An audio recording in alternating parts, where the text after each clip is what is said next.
Hello and welcome to the Metapod Podcast, a Pokemon podcast that revolves around the evolving meta and revolves around the week sometimes. This being a little Thursday release, a little bit later in the week. We usually do Tuesdays, but we're going a little bit later. But Sean, how are you? I'm good. I'm exhausted, Jake. I'm not going to lie. No, yeah. I've been driving for a long time. I drove back across the country from Vancouver, and I'm in not my normal home. I'll be back at home proper in sometime in December. But the person who's staying there, they need time to move out and everything. So we are in an Airbnb right now in Queens. So Yeah, just chilling. yeah. So if you hear any random sirens, that's Queens. That's Queens for you. Yeah. Thankfully, my place here in Las Vegas hasn't had too much, surprisingly. Vegas also being a big city that like never sleeps. Yeah. You know.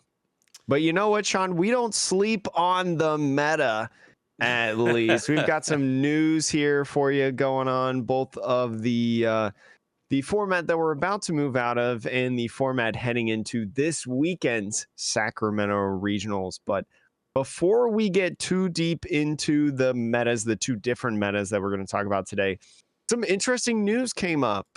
Sean, are you able to see it, by the way? Oh, yeah. No, I could pull it up.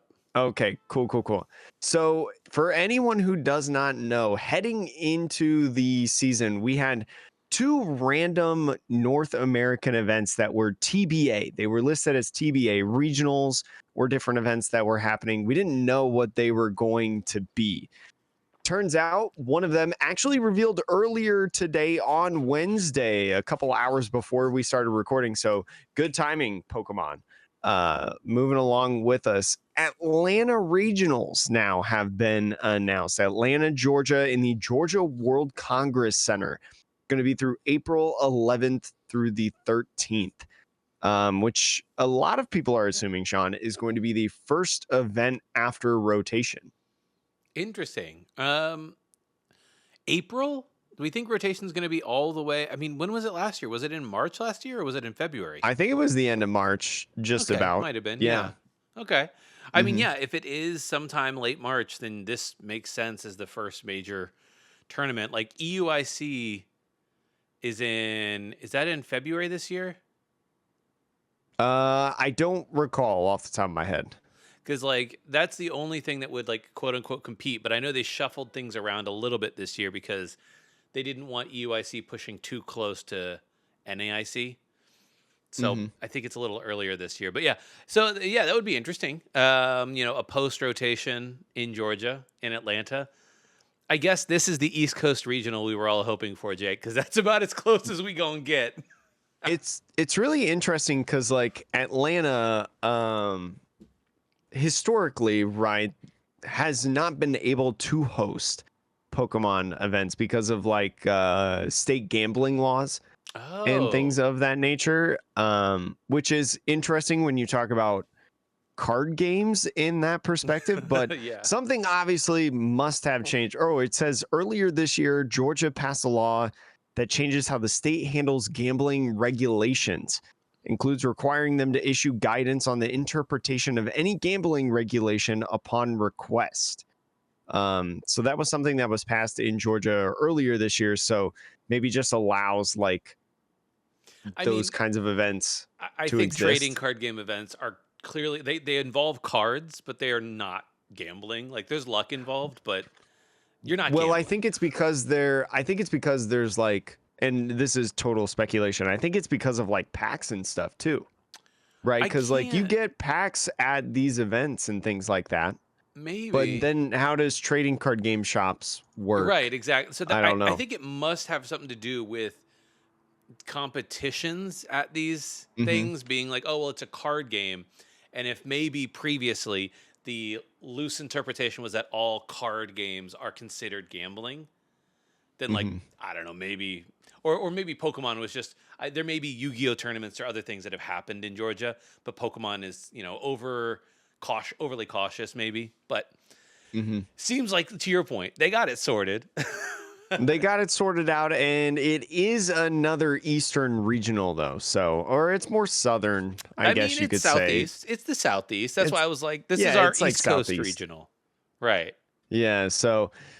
Rip to all of us out here in the West Coast. That's the real reason that Sean actually ran back, is because of the Atlanta regionals. He got the Yeah, inside, drove all yeah, the way back to get closer to Atlanta. that's right. I was like, Vancouver regional, I'm already here, but nah, we gotta be we gotta be several hundred miles away for that Atlanta one.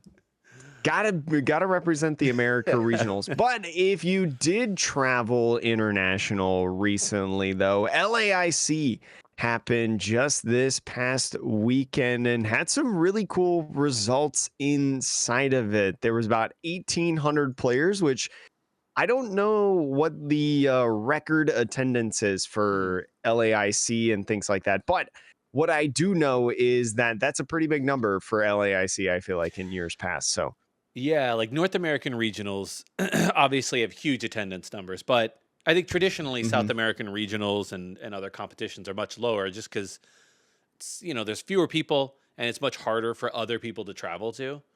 So I feel like 1,800. I wouldn't be surprised if that's a record for LAIC. It's definitely a really good attendance, especially for the very end of a format, right? Like the Yeah. Stellar Crown format, where, man, we just want to move on to the cool new Surging Sparks. But some cool things did happen as Miloslav Posledny and Brant Tonneson both made the finals with Regidrago for a Regidrago mirror in there. But there were some other cool decks in there, Sean. I think one that people are going to be very excited about. Do you know what I'm talking about? Is it the Terrapagos deck? Or no, Oh, I was gonna say Goldengo. Goldango. Yeah, Yeah. Goldango in here. So, Sean, tell me a little bit about the Golden Noodle. I mean, Goldengo is, I think pretty straightforward in terms of like how it is typically built. It is a Goldengo deck that plays a 1/1 line of Palkia, as well as the Radiant Greninja, because you want to draw cards. It gives you a little bit of flexibility there of attackers. Like you have a Radiant Greninja play if you really need it. You have Palkia as a secondary attacker if for whatever reason early or late game don't have a bunch of cards to discard. But yeah, outside of that though, I think the deck is pretty standard, except for I'm like looking at the list now. This is the first time I'm seeing it. Morty's Conviction is definitely interesting. There's a couple cards in here that were very cool. One of them being Morty's Conviction. You can only use this card if you discard another card from your hand. And if you do, you draw a card for each of your opponent's bench Pokemon. So in a format that is cluttered with Ogre Pawns, Noctowls, things of that nature, Charizards, Pidgeots, things like that, you could draw a lot of cards off of Morty's Conviction without having to sacrifice resources or put them at the bottom of your deck. So a really, really cool card that I'd love to see emerged in this format, right? Because I think Morty's Conviction is a pretty good card. And it turned out pretty well in here, being a 2 of in this deck, alongside Cypher Maniac's Code Breaking, another card that I don't know if a ton of people thought would be the most played supporter in the deck, being 3 in this one, but being able to restack your deck alongside coin bonus, concealed cards, flip the script, Pokestop. right? Just proving. Oh yeah, Pokestop as well. Another Yeah. great synergy in this deck. A lot of good things in here.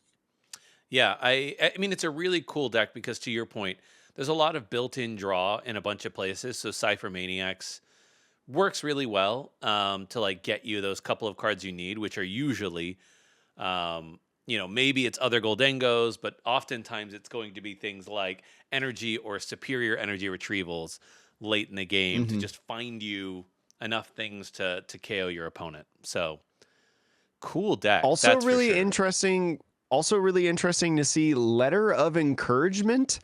This item card, if your Pokemon were knocked out in any way during your opponent's last turn, search your deck for up to 3 basic energy cards, reveal them, put them in your hand, then shuffle your deck. So really Yeah. interesting in a like kind of lower HP 2 prize deck, right? With the 260 HP Goldengo, 280 of Palkia V, right? Those are kind of on the lower end, right? Because we're starting to see these like EXs and stuff that are a little bit higher than that, in like 300s and stuff. Yeah. Well, So also, letter of encouragement, just really good. you want to go first in this deck so that you can evolve, Hmm. which means you're leaving a very tiny little gimme goal up there that is likely in a bunch of matchups to get knocked out for like a single prize.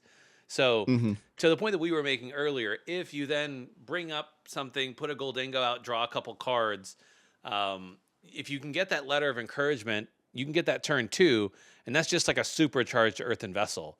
So, yeah, I think really great early game card. I have a friend, Alex, shout out to you, um, who's been playing Letter of Encouragement in Goldengo, I think, and Chen Pao for the last 6 months now. Hmm. And I tell you, man, the card is when you get it, it's so good early game. Like having it just be like a one of is, I think, totally fair. So I think Ancient Pow is really interesting because, like, Irida, right? A great card, able to find it. There's no Arvins, no Iridas in this Goldengo list. So just either through Cypher Maniac's code breaking or, just raw finding it yeah. proved to be real well. Yeah.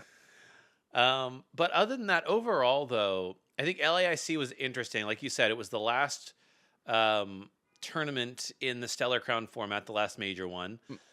And like we saw 4 of the top 8 being Regidrago. So I think Regidrago probably cementing itself as maybe not like a clear, like the best deck, but a top tier deck of the Stellar Crown format. It is definitely the front runner in terms of the conversation, right? One, when you're talking about the best deck in format, it's like you have to have it in the conversation at least because it's that good. And it proved itself in this tournament. I mean, even taking more spots inside the like ninth place spot, just bubbling out of top 8, 12th place overall as well. So I will say, though, in this tournament, Cloth did place higher than Lugia. Lugia not appearing inside the top 29, right? Got 30th overall. So Cloth officially better than Lugia. Why do you think? I don't know. Do you have a theory? I mean, I don't know if people have talked about it, but like Lugia is a really popular deck, and I think Hmm. Lugia is a pretty good deck. Any thoughts as to why it just did not perform nearly as well in this event? I think a lot of it has to do with Regidrago's rise, right? Being able Mm, to do a lot of sniping potential throughout the field. I mean, you talk about also Haxorus, right? If you yeah. look at the Miloslav's list, the one of Haxorus in there from Shrouded Fable has an attack that says if your opponent's active Pokemon has any special energy attached, it is knocked out. So being Mm, able to then one shot a Lugia V without having to use Lost Impact right on the Garatina yeah. V Star that you put away is such a good tech card for the matchup. And then even then, like being able to knock out some other silly things right within the meta that might be huge, and even opposing Regidragos, that maybe use Sasui and Gudra V Star also included in this. So Yeah. there's just a lot of flexibility with the deck. Things that we've talked about the last several weeks with Regidrago is just like it has so many different options, right? Yeah. No, that's a good point. I mean, Just like you also most other can copy decks. you can also set up some Dragapult turns where you're placing damage counters on the Archaludons, and then you Hmm. finish them off with a Kirim play, knocking out The both Archeops. Archaludon. Oh, yeah, the Archeops. Sorry. Yeah. We'll get to Yeah. Archaludon later. Well, right, Trust. right, right. But like, it does seem like, to your point, Regidrago V-Star is just like, it's one of those decks that when the card was first announced, I think we probably are on the record as having said this. Like, the card itself was like only somewhat decent when it was first released, like a little over a year ago, Hmm. right? And I think we said, Hmm. hey, but more and more dragons are going to come out. And as that happens, the deck just gets better and better. And I think we've reached that sort of critical mass where you can play this deck against any different kind of matchup and it has an answer to it. So, Yeah, I mean, it's the difference between this and like Mewtwo and Mew GX is that there were so many GXs out when Mewtwo and Mew EX released because it was at the yeah. very end of the GX cycle. that it had so many things to utilize just right away, and then it took just rotation to knock it out, right? Yeah. Took out all of its pieces basically. But yeah, Regidrago just having to wait longer, and I mean, it boded well. So, Jake, speaking of Regidrago, what do you think in terms of like moving forward now? Like we're not going to spend too much time on LAIC because, as we mentioned, it is, the Stellar Crown format, which is on its way out as we move into Surging Sparks. Do you think that Regidrago retains its status as like maybe the best deck in the format as we move into Surging Sparks?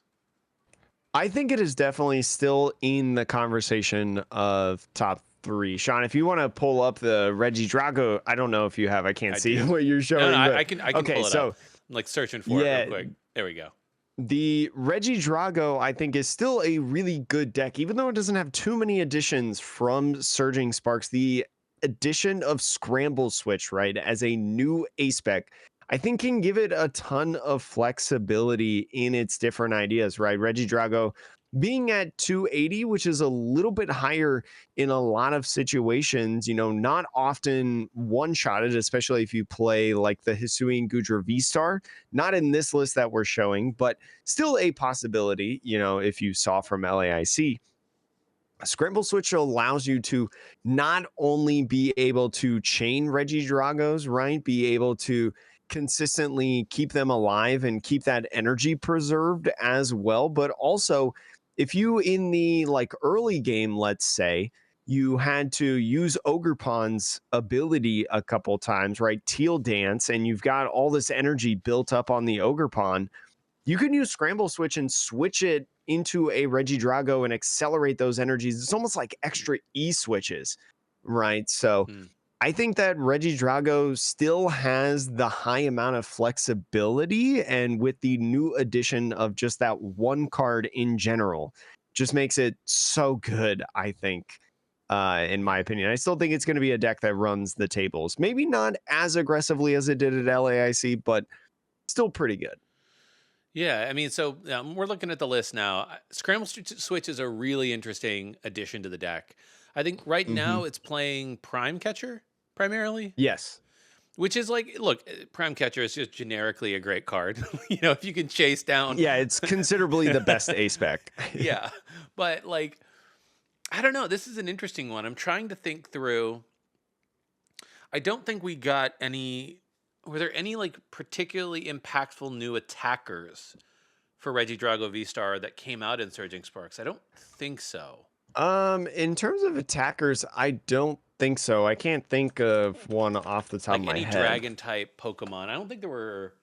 I think there maybe was like a Latios and a Latias, but I think maybe we have to wait until the next set, which will feature some Ends Dragon type Pokemon, I believe. Yeah, and plus, like, I mean, the Surging Sparks did have the Alolan Executory EX, right?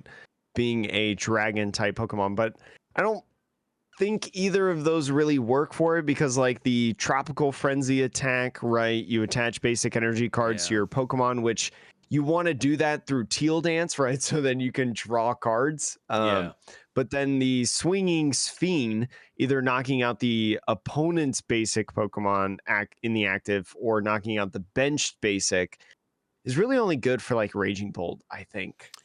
Yeah, it'll be interesting to see if there are any decks that rise to popularity where that Executor is like, a one of that you just throw in because, hey, maybe Miraidon with Pikachu is like super popular. I don't think that's going to be the case, but maybe it is, right? And so they've got a Pikachu with no damage on it in the active, and you can't knock it out. So you're just sat there like, well, I guess I'll just flip a coin and see if I can get the bench. But, it does kind of feel like at that point, just play boss or play Prime Catcher. It's, something else. But I don't know. To copy Cinnabar Lure of Tatsugiri. I'm waiting for it to copy Cinnabar Lure off Tatsugiri to look at the top 10 cards and just throw down a whole bunch of basic Pokemon on, Yeah, I or don't. not basic Pokemon, just Pokemon in general Yeah. onto I the mean, bench. that would be a wild way to build that. But the So Pokemon, the deck doesn't need it. It's that no. consistent. So I will say, I think to the point earlier, like it's still a good deck. I think that Hmm. Scramble Switch gives it another tool in its toolkit that is uniquely suited to it, maybe. But I don't think that it gets particularly better, which I think is a good thing, right? Like the deck is pretty strong. It has a lot of tools. I do think though that maybe before rotation, I do expect to see some of the new trainer Pokemon, which we know there's an Ens Latios or Latios coming out, right? Hmm. My guess is there might be a few more Dragon type Pokemon that come out Oh, I before think you're thinking of rotation. Reshiram, Oh, Reshiram, right, yeah, or Reshiram or Zekrom, or both, maybe both. yeah. But I think it's a Dragon type that they revealed, right? Yes, they're dragon types. Yeah. So there may be some upside for Regidrago in a future set before rotation, but this one, I think it's a. If you love this deck, if you have it built, it seems like the Surging Sparks version will be a minimal change for you. Hmm.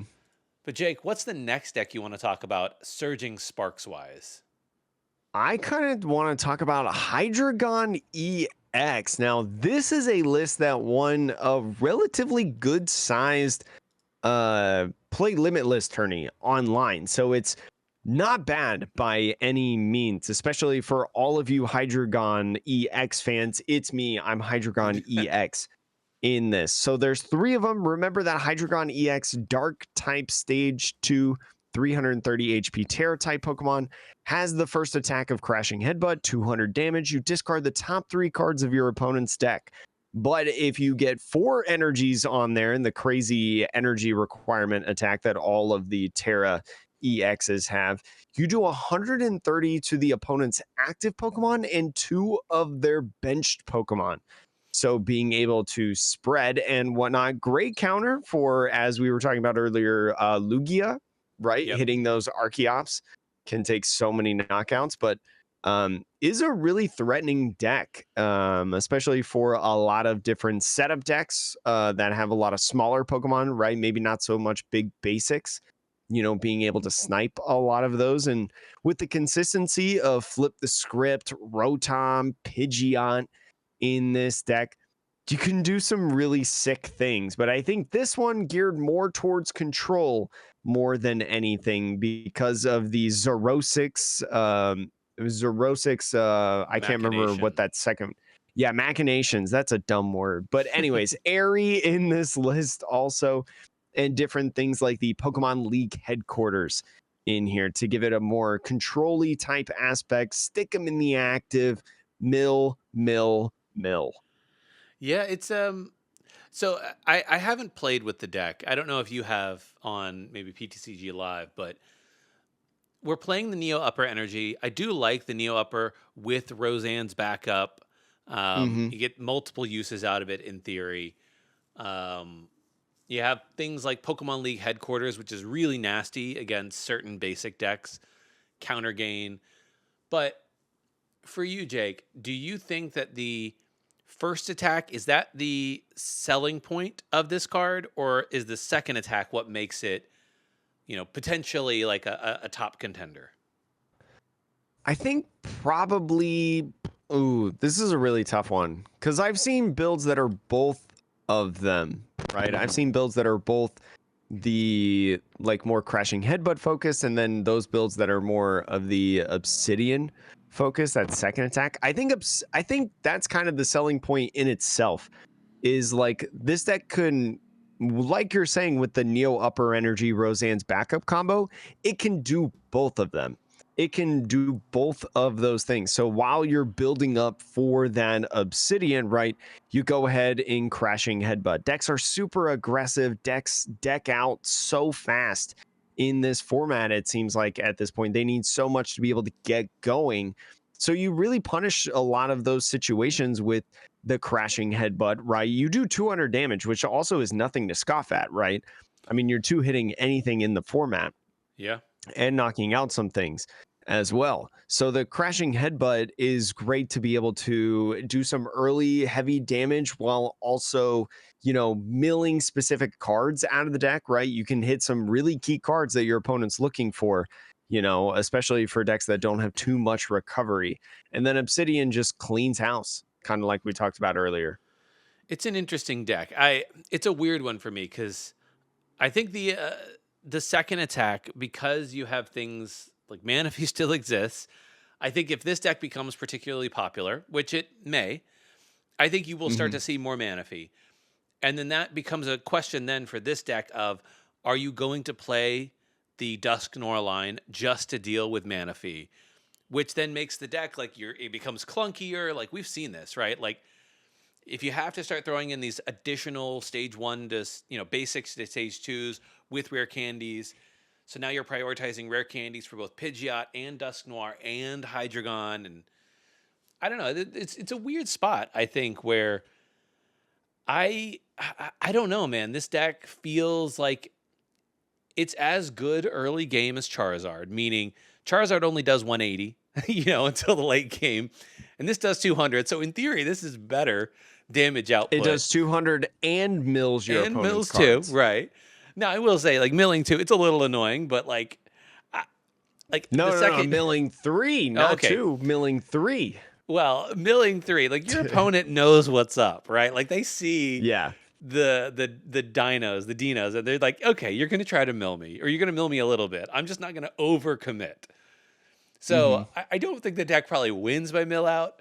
So it is that awkward thing of just like, for me, I'm in this weird spot where I'm like, I don't know what your finishers are, right? Like if you have a Hydreigon knocked out, or if they knock out your Pidgeot and you can't search all your pieces, it's not like Charizard where like when you get to the late game, any Charizard is an instant knockout for them, right? You don't have that. And if they throw down a Manaphy and you're just doing 200, I don't know. I'm kind of like, I feel like this current build, it's good. I still question it. I'm a little tenuous on it, But you do have a little bit of late game potential with the addition of Pecharunt EX in this list. Remember, Pecharunt does, is it 60 times? 60 times for each prize card your opponent has taken. So up to hitting 300 damage in a single swing to finish off some games. And who knows, maybe you can add some damage modifiers not present in this deck, but maybe some damage modifiers would bode well for you in some of these stages of the game. No, that's true. That's definitely like, don't overlook that. I think it's an interesting spot. I feel like if you really want the Petrant to do the most damage for you, you probably need to play the Cleffa in here to try to guarantee your opponent going on odd prizes. Like, or try to guarantee it, right? Because otherwise, like, if you evolve and you just have all, 2 prizers, the most you're ever doing with that is 240. So there's also this awkward spot for me where I'm like, are we not? Is there a reason we're not playing Briar? Is it because we're not playing the Dusknoir package and you can't guarantee a Briar turn, maybe?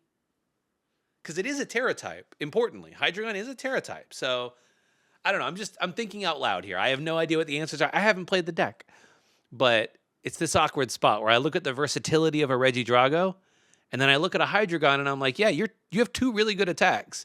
One of them gets stopped by a basic bench sitter, and then the other one is good, but not great on its own. I feel like a lot of people, though, have moved off of, and this is probably, a reason why this deck excelled. I feel like the meta shifted away a lot from Manaphy, right? Like, I don't think there's too much Manaphy going on right now pre-Surging Sparks. We'll talk about later maybe why you should play Surging Sparks. Manaphy, You should play Manaphy in Surging Sparks. But I think that's a real big reason as to why. Yes. Is because that card has just not seen so much play, and maybe decks just feel like they don't need it. I mean, I think decks too, like with so much Dusknoir running around, your Manaphy is dead on arrival. If your opponent has that, it doesn't matter, right? But so it's an interesting thought of like, hey, I think that you might see a window of time if people don't play Manaphy then this Hydreigon deck can be as laser focused on what it wants to do as possible. Doesn't need to bake in some space for canceling Cologne or Manaphy stuff or whatever. And then because of that, it will perform well. And then obviously the meta will react and people will put Manaphy in, and, you know, and round we go, so to speak. Round and round we go. But Jake, what is the next deck on your list that you have that has sparked your interest? Surging sparked your interest. My Surging sparked my interest. I think probably Ceruledge EX is one that has definitely sparked my interest, and I think a lot of people's across the way as well. Ceruledge is a fire type. I'm trying to make sure I pull up the right card on my end right there to get the numbers right. It's a very interesting attack that has a lot of people excited. For 1 fire energy, you do 30 plus 20 more damage for each energy card in your discard pile. So with an infinite cap, right? It's a very, very cool card that a lot of people love. And then doing 280 damage for 3 energy, then discarding all your energy from that Pokemon, you know, just fuels up that discard pile with hitting big numbers. 280 being a really nice number for a lot of different decks. But this list, at least, not really focused on hitting that 280, just using Abyssal Flameshon. Yeah, I mean, really, I think the thought process here is I'm going to load up my discard. I only need 1 fire energy to ever attack, right? So I'm just going to throw as much energy in the discard, and there's a lot of cool pieces to do that. Obviously we have 3 research. So, you know, what once was like this, in my mind, I was always like, why would you not play research? It's the best draw supporter in the game. And weirdly, we've seen research usage really just slowly decline over the last few years. But this one, playing 3 research and 2 Carmine. I love this in this deck, which is a supporter you can play on your first turn, going first. And it's like a mini research. You discard your hand and draw 5. So a lot of ways, regardless of whether or not you go first or second, to like put cards into the discard, Squawkabilly, and then the ace spec of Brilliant The Blender. ace spec of choice. Love this. Yes, so just grabbing, we know what we're getting here. We're just getting 5 energy and throwing them all into the discard. Brilliant Blender searches the deck for up to 5 cards and then discards them, if you do not know. New in Surging Sparks. A great new card. Yeah. So cool. Really cool set of things. You're going to be drawing through your deck really fast with this one. You do have Night Stretchers to get back. Primarily, I think the Night Stretchers are to get back your fire energy. You know, well, not only fire energy, but probably also like your Charcadets and Ceruledges. Yep, that's true, because you can sort of chain them together pretty easily or if you discard a bunch of them, you can get them back. And then the cool thing about this too is you see on the list we're showing on screen, but for the listeners, it's 6 fire energy and 8 water. And you might be thinking to yourself, what is the purpose of all this water? Well, this list is really cool. It's running a 1/1 line of Palkia VSTAR. So we can re-accelerate that water energy. And I bet that this Palkia VSTAR, you know, it's going to be the absolute best 1/1 line in your deck if you're playing a mirror match. So you just hit that Ceruledge EX back for weakness, and you're happy. Exactly, and having access as well to stuff like Radiant Greninja, right? Radiant Greninja with concealed cards, always been great. And just like kind of in Chin Pao, right? Chin Pao utilized this kind of strategy with a short line of Palkia V and V-Star. Having the threat with so many water energies of being able to utilize Radiant Greninja on that Moonlight Shuriken can be so good and so threatening to your opponent, you know, in their game plan. So that's another big reason why. And also the Ceruledge just doesn't specify what kind of energy card. So not only are you playing 8 waters and 6 fires, but you're also playing 4 jet energies. And those jet energies also count to your damage total. And a one of tech card that's in this that works really, really well with Jet Energy is a Screamtail EX. Sean, do you know what Screamtail EX does? Uh, I is it like a go first on your first turn attack? It is you can use this attack only if you go second in during Okay. your first turn.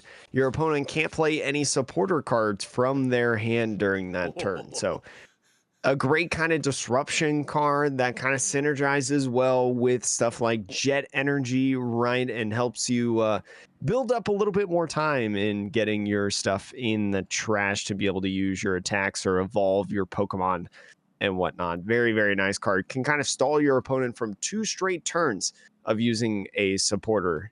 Yeah, that's really cool, especially in a deck like this, which it's similar to Goldengo in that Mm-hmm. you are gonna want one turn to evolve. So going second in a Goldengo deck does sometimes feel really bad, right? Like you're not doing anything the first turn.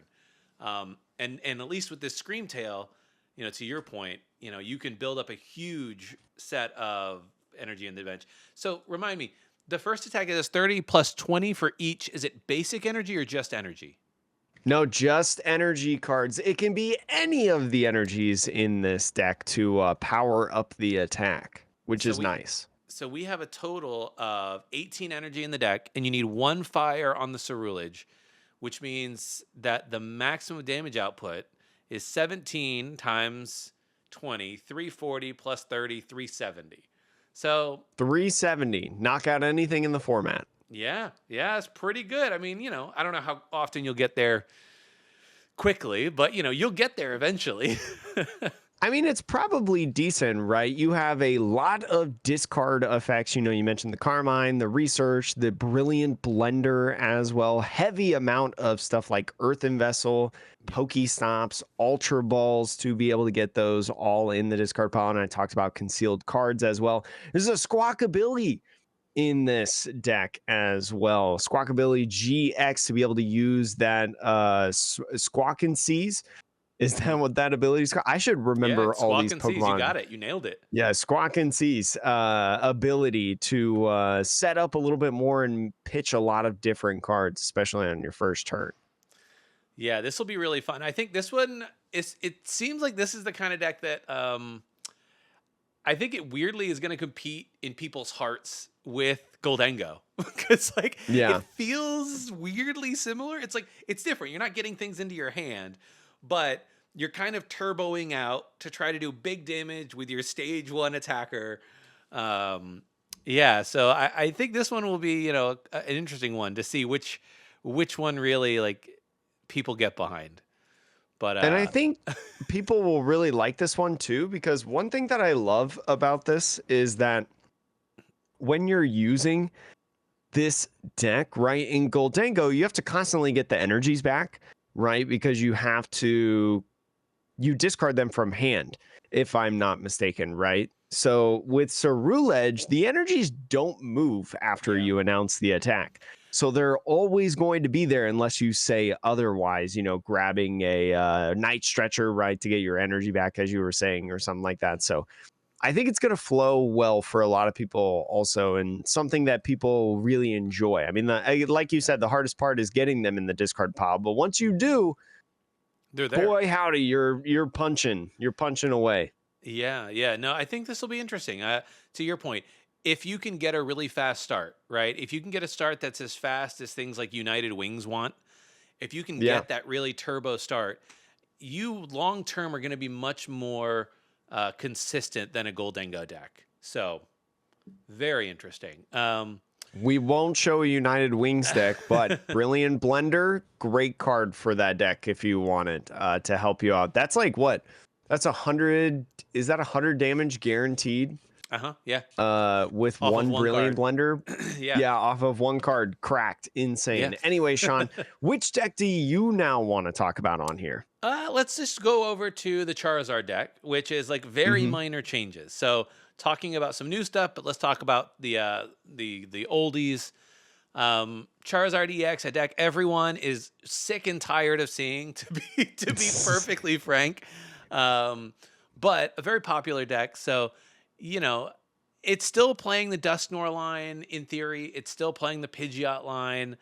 You know, the one thing that you're really leaning into, and Jake, you and I both really loved this card when we did our set review, but this Yeah. deck really leaning on Togekiss. Jake, what does Togekiss ability do again? If you're lucky enough to get this stage 2 off and on your bench, which is pretty possible because you are running lots of rare candies, right? And you'll see them often. Wonder Kiss. When your opponent's active Pokemon is knocked out, flip a coin. If heads, take one more prize card. So with Togekiss, every time you knock something out with the Charizard, just go ahead, take another prize. Crazy. Yep. I love this card. It's so funny, especially when it hits. Yep. So, you're playing that. You're also playing that Briar because Charizard is a Terra type Pokemon. So, in theory, you could have a turn where you take 4 prizes off of a 2 prizer. Yeah. So talk about comeback potential. And that Togekiss ability, it's every time you take a knockout. So it's not like a one-off thing. Yeah, I think this will be an interesting deck that, and Jake, it says whenever your opponent's Pokemon is knocked out, or does it say active, or does it say from attack, or it's active Pokemon is knocked out. When your opponent's active Pokemon is knocked out. So it doesn't say during your turn. It doesn't say during the checkup phase. Yeah, it doesn't say during an attack. It is just when it is knocked out. So if you want to do some poison shenanigans or whatever, or if you wanted that to just work. Dusknoir. If you Dusknoir the active, oh yeah, that too. You get to flip for that knockout. Say you get real lucky and you get heads. They send up something else. And then you play Briar, and then you knock out their Pokemon. You get another heads. That's all 6 prizes in one turn, Jake. In theory, if you knock out a 1 prizer into a 2 prizer, all you need is 2 heads. And if you play Pokemon Pocket, 2 heads is easy, right? That's all we're doing. That's easy. I never hit both tails on Marowak EX's attack. No way, not me. 5 minutes before we started recording, me screaming and yelling how I hit 2 tails, but still won that game. But anyways, it's a really cool combo that it's a really cool combo that you can include in Charizard. If you want my honest opinion, I don't think it's the best way to play Charizard, right? I don't think you should worry about it. But there's one card that I think we can all agree works really, really well in Charizard. It's the ace spec of choice. Sean, what is that ace spec? Precious Trolley. Do you like Battle VIP Pass? Do you miss Battle VIP Pass? Well, Precious Did Trolley. Did you hate how Battle VIP Pass could only be used on the first turn of the game? Yeah, did you wonder why they needed Mew VMAX to rotate before printing this card? There we go. Precious Trolley basically says, you play this A-Spec, and you can just go get any number of basic Pokemon to fill up your bench. Doesn't have to be any type, whatever. Just, hey, are they in your deck? And they have to come from your deck, right? So if you have them if you have them in your hand, just play them down. That doesn't matter. But basically, Precious Trolley is the setup deck's best friend, if you will. It is with multiple stage 2s in this deck, right? 3 stage 2s in the deck that we're showing you, right? Togekiss, Pidgeot, and Charizard. Setup is essential. So being able to play down the Togepi, right? Being able to play a Rotom, being able to play Charmander, Pidgey, maybe even Radianzard, or an extra Charmander or Pidgey is all 5 slots on a card that is searchable by Arven. I think that's another really good point. Charizard, as always, has played Arven, but now very impactful. And a lot of lists, there's been a couple lists of this that have been flying around, at least on the radar. This was kind of the first one that I saw that I was like, oh, yeah, include this. We'll talk about this.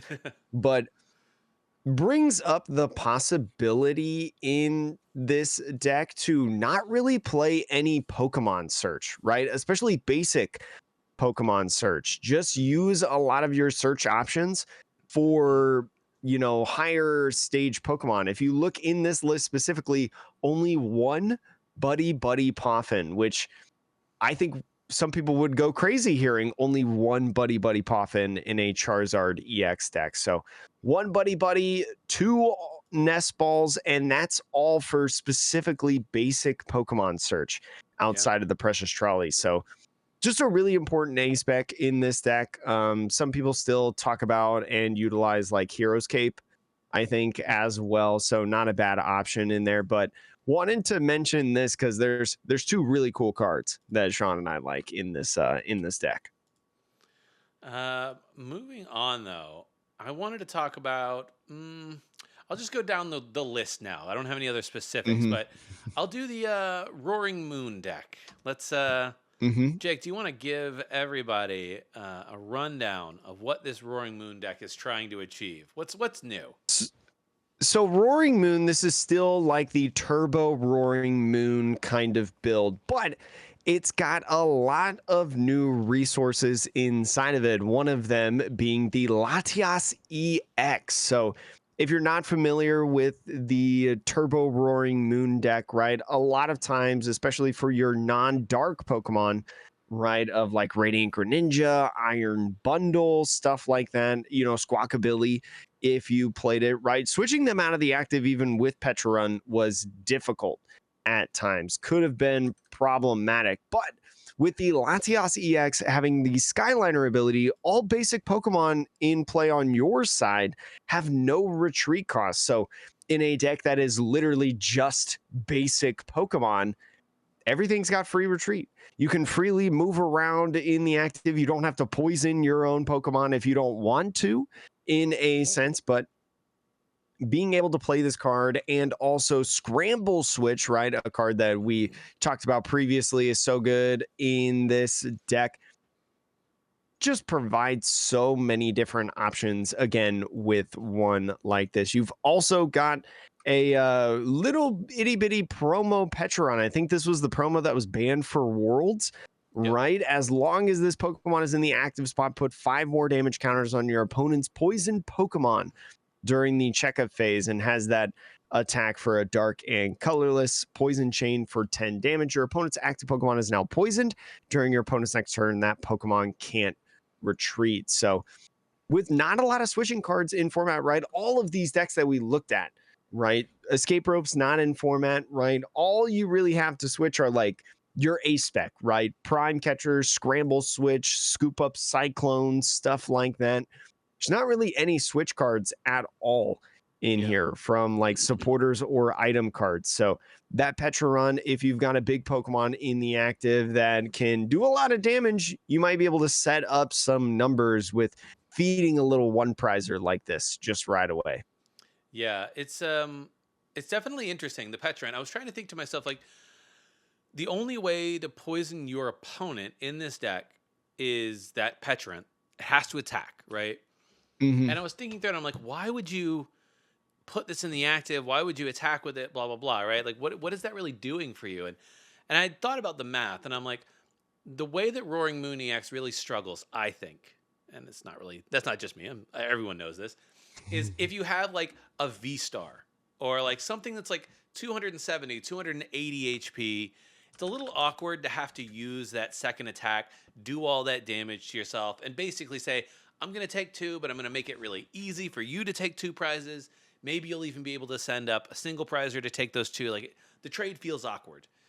That Petrarun at least can, in theory, if you get a really amazing going second turn, and your opponent only has a small basic, in theory, you can just win if you can dark patch it, get it into the active, and then, you do 10, you'll do 6 damage between turns at 70. You can theoretically donk with it, but like, I think really the 70 damage that you get on whatever the Pokemon is, and then let's say they knock you out in response, they're still going to take 1 more, that's 8.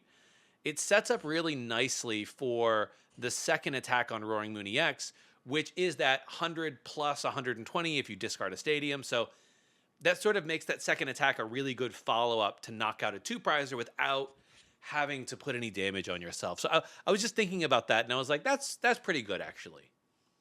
And you're exactly right on that thinking. Just provides another option to be able to hit those big numbers without basically self KOing yourself at Yep. certain points of the game. And especially, I mean, it can compete in terms of an attacker. We've seen it. It got second at Worlds, right? Didn't it? Yeah. This past year. So, don't forget about this deck. This deck has new life inside of it. Playing the Scramble Switch as well. Love that Scramble Switch. Love that card, is back in format. And, people are, I think a lot more decks are playing it right now than what I remember people did back when it was first released. It's not as niche, I feel like. Oh no, I think it's because we have a format where there's a lot of pretty good stage twos with really weird attack costs that Yeah. that can't necessarily be insta KO'd, right? Like if this was a big basic format where everything was getting knocked out instantly, Scramble Switch is one of the worst cards. It's ace specs go.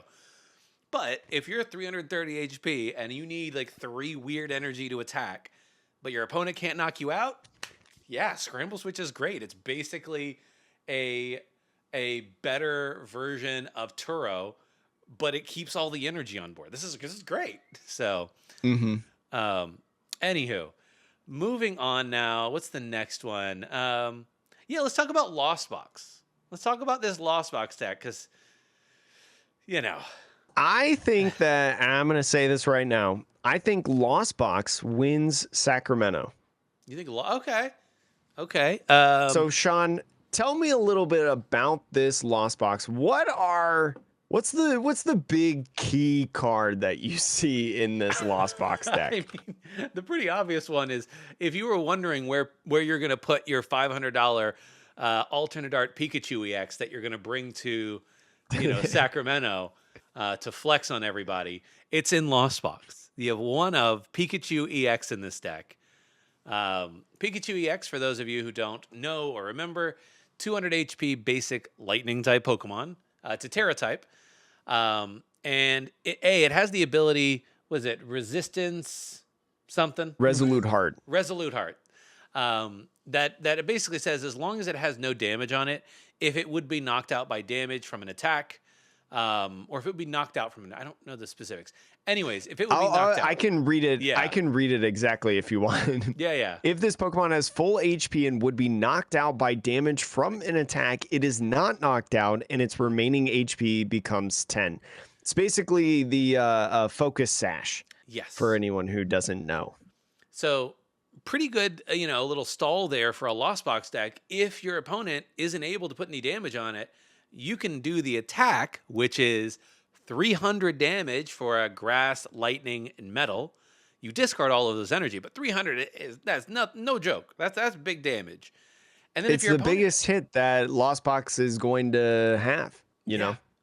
And then if your opponent can't knock it out, it's just going to be sat there like, okay, you're going to take a turn off then, and then I'll bring something else up and do more damage or take more prizes or whatever. So, yeah, or I mean, if you don't knock it out, Super Ron, you do it Mirage again. Gate attach. Yeah, just do 300 damage again. But I think Pikachu EX is a great addition to a deck that was already playing the lightning energies, right? So being able to include this in your deck, maybe give you a little bit more flexibility against other like Terra decks like Terapagos, right? To be able to boost up your bench a little bit, but also hit that 300 because Lost Box, although has always been strong, or for a lot of times, I guess it hasn't always been, but for a lot of its tenure, it's been so strong and so good. Hitting 300 has been in like these huge numbers has been so difficult for the deck. It's been so tough to be able to knock out some of the bigger Pokemon in format. So now you finally got something that can clean up a lot of that damage, and it's super good. And your energy count, although is very tight, right? You only have 2 lightnings, 1 grass, 3 water, 1 psychic, and 2 metal. So kind of sticking around, I think, the same amount of energy as usually, but is spread itself a little bit thin. I think it's just going to be one of those things that it's just a super difficult deck to pilot, but you see the top players, right? The the top players like Azul and some of the other guys that have been very known to play Lost Box decks, like they're going to figure it out. They're going to be able to do it. And I think they're going to run the tables. Yeah, I think also there's a lot of room for this deck to adjust, right? Mm-hmm. I I think having Radiant Greninja as an attacker is not a bad thing, but honestly, I don't know if that's what the deck cares about ultimately. Like, I don't know, 90-2 is pretty good in certain matchups, so, don't quote me on that one, but I don't know, just there's part of me that is like, I think that this deck in the current build that we're showing on screen, to your point about the energy, it's trying to do a little bit of everything, but we all know that sometimes you're going to get those comfies, and what you're going to end up pulling is your one of psychic and your one of grass. And what do you choose, right? Like one of them, if you pick the grass, you will never be able to do Sableye attack, and vice versa with Pikachu. So I do think that this deck probably will need a little bit of tweaking to say, what is this deck really trying to do? I think that'll depend on the meta, right? Like, what does the meta really shape into? What is it? Because I do think Lost Box ultimately is best designed as a meta counter, right? There are certain staples that are going to be in Lost Box. I think, you're always going to play a Cram, you're always going to play a Sableye, but like, Iron Hands is probably a good card to put in there, but for the most part, you're going to try to use what attackers are best suited to whatever you're likely to face. So I don't know. It's interesting. You also have a Terra type, so there's a thought in my mind too that, like, do you make space for a one of Briar? Like, if Lost Box, like you made space for Iron Hands, granted it's more searchable, but you're making space for that. Is it not worth it to maybe find space for a Briar? You're going to draw a lot of cards. Do you put a Briar in there so that Pikachu can maybe grab 3 prizes instead of 2? It's just an interesting thought. It all depends. And I mean, I haven't done the testing. I've just seen some people play it. Sean and I have not done all the testing, but just the games that I've watched and the games that I've heard, the Lost Box engine itself, it's so good. And maybe just the numbers, it doesn't need to hit those kinds of numbers, right, with the Briar, because you're primarily a single prize deck that goes in with stuff like Blood Moon Ursa Luna and Iron Hands and potentially Pikachu, right? To like swing some knockouts in a sense. So maybe it's just really hard to be able to manipulate for that like Briar turn, because more often than not you want to play something like Boss's Orders or a Colress or Roxanne, right? Maybe you're just other supporters just take more of a priority. I don't know. You may be absolutely right. Yeah. So it's an interesting one. You're probably prioritizing card draw every single turn to find all your pieces, to Super Rod that energy back, to Mirage Gate, whatever. So you may be right that like it's unlikely you have a turn for Briar. But I don't know. I think it's an interesting thought. It's definitely one that I have in my mind of like, if you play Briar, you're committing, I think, to winning before you have to Roxanne your opponent. So that is, I think, the place where you would swap it, is you would say, hey, both of these are really only good after your opponent has taken so many prizes. So am I trying to win the game faster, or am I trying to make it so that my opponent can't win the game on their response? But yeah, it'll be interesting to see. But I think that's a good shout. Lost Box taking down Sacramento Regionals. I'm trying to see if there's any other deck. We talked about Regidrago. Oh, the last one. We have to talk about it. There's one more. It is my favorite deck, though. I love this deck. It's the Archaludon Dialga VSTAR. I love Dialga VSTAR, the guy that gets to skip your opponent's turn and take an extra turn. It's just so fun. But Archaludon, if I remember how to spell it, Archaludon is a great addition in the Dialga deck, and one of the key pieces that it needs to make it a more viable deck. I don't know if it's a top tier deck, but it's definitely more viable, I think, at this point, with the ability assemble Alloy. Yep. Alloy. stage 1 300 HP metal type Pokemon. When you play this Pokemon from your hand to evolve one of your Pokemon during your turn, attach up to 2 basic metal energy cards from your discard pile to your metal Pokemon in any way you'd like. So you can guarantee on this stage 1 2 metal energies onto your Dialga V-Star, and if you do that twice in one turn, all you need is a single attachment from hand to be able to use the what is it, Chronos Star? Star I'm the guy who's Chronos. played Star Star Chronos. Chronos. Yeah. And skip a turn, do 220 damage. But if you want to attack with your Archaludon, you can use the 3 energy attack Metal Defender for 220. And then during your opponent's next turn, this Pokemon has no weakness. So really cool deck. Yeah. In my opinion, I love watching this. I'm going to watch Azul play in a tournament later with this deck, you know, just to see it rock. It's so much fun and it's so cool. And there's so many possibilities alongside it as well with Scoop Up Cyclone, Sean. Yeah, so I want to know what your thoughts are on Scoop Up Cyclone. I understand why it's in the deck, because you can evolve one of the Duraludons into Archaludon EX, play Scoop Up Cyclone either that turn or later, and evolve it again so you can sort of get the ability again, right? Mm-hmm. But I want to make an argument for Hyper Aroma. Yeah, Hyper Aroma I think is pretty good. Because the reason being is because, like, look, Metang was great, but the problem with Metang is every time you're doing it, you're kind of rolling dice, and sometimes you hit and sometimes you don't. But with this one, you know, you definitely hit so long as you have the energy. And while Scoop Up Cyclone allows you to get 1 extra use out of Archaludon, I think to myself, I'm like, I think one of the big problems that these decks can sometimes have is that you maybe don't have all of the pieces in your hand, and then I don't know. So that's why I'm like, the Hyper Aroma to me, it gets you 2 Archaludons, it gets you a Dialga V-Star. This deck doesn't really use a lot of bench space, so you can feel pretty comfortable putting down 3 Duraludons, Dialga, 2 Dialga Vs, and then maybe one of your Fezandipiti or Radiant Greninja as a support. You know, like, you can load up your bench just fine. So that's why I'm like, I think that would be something I would play with if I'm testing this deck.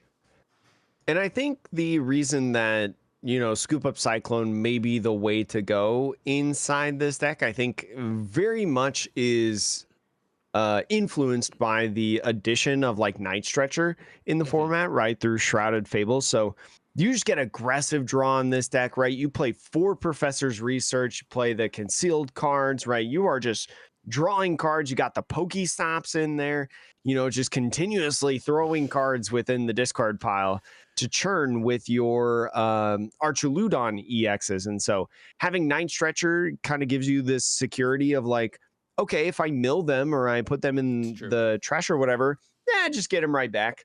You know, I'll get the energies from the ability. So I think that's like the starting point, at least. I still think Aroma, the Hyper Aroma, still worth testing. I still think Scramble Switch also might still be worth testing. But I think in my mind, I think Scoop Up Cyclone is the best choice to start, just because, like you were mentioning, pick up Archaludon, right, put it back in your hand, and I slam down another Archaludon, and I get 4 energies on the price of 1 Archaludon EX effect. I guess, yeah, to your point, you are aggressively drawing, you're aggressively potentially milling some of those Pokemon. And if you don't find, because I don't think this deck plays, no, it doesn't play any Arvins.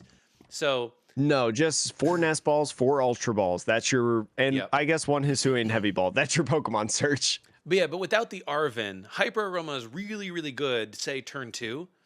But after you've gotten through, or if you mill a few of them, there may not be enough targets in the deck for Hyper Aroma to really pop. So to that point, Scoop Up Cyclone is almost always going to give you value. Whereas Hyper Aroma, either hit it early or you don't. And if you don't, then what are we doing? So yeah, especially like fair. because you're milling early so much, like you want the energies to go in the discard pile, right? Like in comparison to like Dialga, Metang, you don't want those energies to hit the discard pile. You want them in the deck, you know. But this version of it, with being able to get those from the discard pile, just a lot different. and very strong, I feel like, in a lot of situations. So I love Dialga V-Star, everything about it. I will play it until it rotates. It's my new pet deck. Nice. So Scoot over Hisui and Zoroark. Jake, so is Sacramento the next major regional? Yeah, it's this weekend. Okay, Yeah. okay, and that's Surging Sparks legal. Yeah. Okay, so your prediction is a Lost Box takes the top Lost spot. Box Pika. Okay, Yeah. Lost Box Pika. I'm trying to think of like what I think could take the top spot. Boy, howdy. And there's still plenty of other strong decks in the format, that we didn't talk about, like Lugia, Gardevoir, some definitely Cloth. Yeah. Honestly, some strong options in the format. So we just want to talk about some that use some of the new cool cards. I have a feeling. I think Goldengo is gonna You think make Goldengo continues? I think Goldengo's gonna have a good showing because there's that new A spec. I think it's gonna have to be built a little different. Goldengo is built different, Jake. But I think it's gonna use the new A spec that lets you put all that energy into your hand. The Energy Search Pro? Yes, exactly. And I think that will give it the gas it needs early game in order to like take those big swings early, and then late game you have all the superior energy retrievals and all the draw to like get all the pieces that you need back to do that big damage. Now, all that said, you're still a 2-prize deck primarily. Maybe people sprinkle in something like a Scizor back into the deck to mix it up.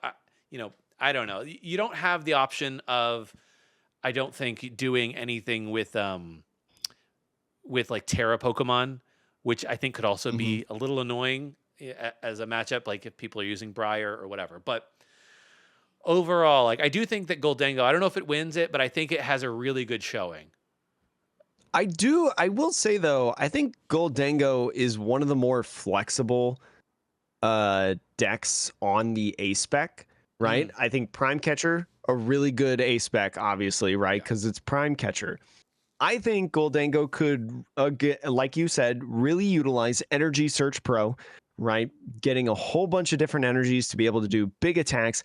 But I also think Precious Trolley could be really good in Goldengo, right? Yeah. Set up all your Gimme Ghoul, or is it Gimme Ghoul? Yeah, set up all your Gimme Ghouls down and then be able to get all of those. Even Hyper Aroma could be pretty good, right? After you get your Gimme Ghouls down, just get all your Dangos, and then you get 3 Goldengos out of it, 1 being the active, 2 being on the bench. That's 4 cards that you can draw off of that Hyper Aroma. So I think Goldengo's a really cool deck. Yeah, I think it'll be really good. And I want somebody to cook with Goldengo, because if you play the Energy Search Pro version, there is a world of possibilities in terms of is there a super reflective glasses, single energy attachment attacker that you can use that is going to be really good against this deck, this matchup. When Charizard was really, really popular, we saw people playing super effective glasses and like one of the grass attackers, right? If you're playing all of that energy, there's a possibility that there might be something out there that I don't know about that like is, or like 1 or 2 attackers that you can throw in instead of Palkia maybe, that are like, hey, now we're playing a Goldengo counterbox deck. Let's go. Too bad Regidrago doesn't have weakness because Pokemon took away fairy types. No, stop it. Make dragons weak again. Come on. No, Dragon's not weak against Dragon. No, Regidrago is just weak to nothing. Yeah, they just have no weakness. No resistance, no weakness, no nothing. I think we need... They hit really hard. You know what we need? We need a Pokemon that has an ability that you can give dragon types weakness. Just a bench sitter. Just give me a bench sitter. I feel like there was a stage 1 in the format or something like that was like, give a Pokemon a weakness. Maybe it's an old card and I'm just misremembering, but I feel like there was something familiar about that. There is something that makes Pokemon weak to, I think it was colorless or something, but I can't remember if it was an ability or an attack and it did it on the following. they've played around with stuff like that, but most of the time there are effects that if your opponent switch retreat type thing, then the effect goes away. So I don't know. We'll see. But that's it for Surging Sparks stuff for this week. We'll see. We'll be back next week. We will talk about what happened, what went down in Sacramento. And Jake, do you want to give us a nice sign off here? It'll be right at our usual Tuesday morning release here for you. We'll get you all the information that you need to know about the best Surging Sparks decks that you can win your locals and beyond. Maybe make your day 2 entrance into a regional at 3-5-1 or whatever it is now or something like that. Still questioning that decision. But anyways, thank you so much for listening to the MetaPod, the Pokemon podcast that revolves around the evolving meta. I'm Jake, that's Sean, and we'll see you later.